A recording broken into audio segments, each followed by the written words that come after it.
Another main point of discussion at the ongoing two sessions is environmental protection and the reduction of pollution. That includes reducing air pollution, reducing one's carbon footprint, and protecting fauna and flora.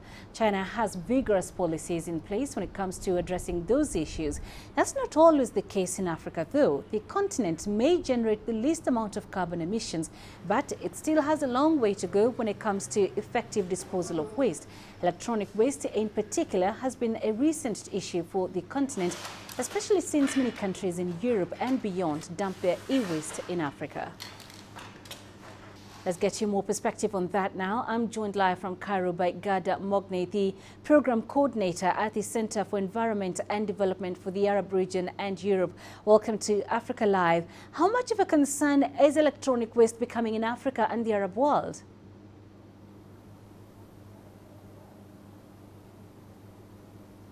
Excuse me? How much of a concern is electronic waste becoming in Africa and the Arab world?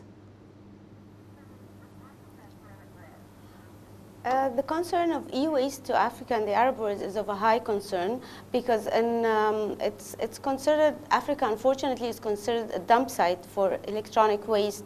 And you know, electronic waste contains a lot of hazardous materials like lead and mercury.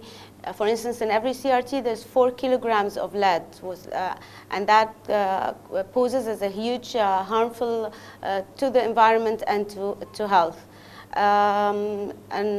Also on another side, on the positive side, electronic waste contains a lot of precious materials like gold and silver, and strategic materials like platinum. So and this reduces the pressure on scarce material and scarce natural resources, and they're also considered as an urban mining. So it's of high concern to Africa and the Arab world for those two reasons. And what are the safest ways of disposing of electronic waste?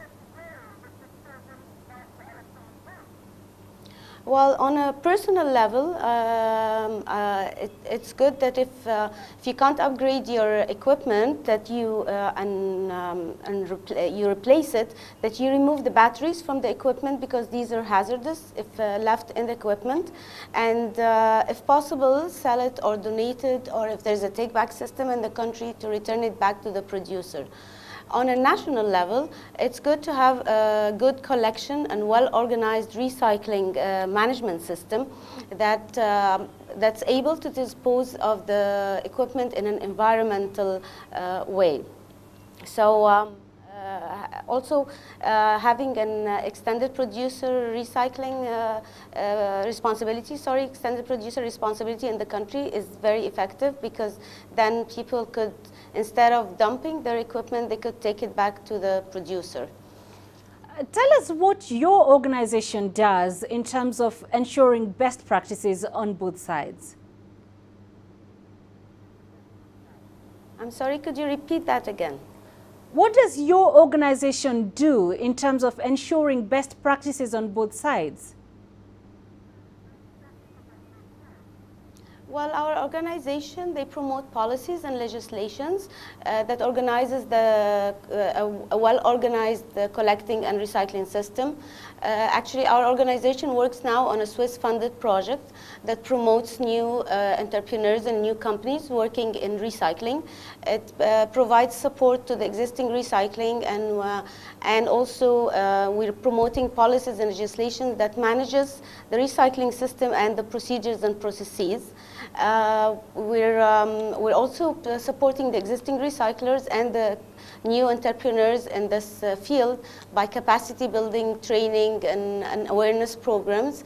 We're providing them through our Swiss project with international expertise that provides better training, so that they're able to dismantle, sort, and perform all the recycling processes in a better way. All right, Gada Mogne live for us in Cairo. Thank you for joining us.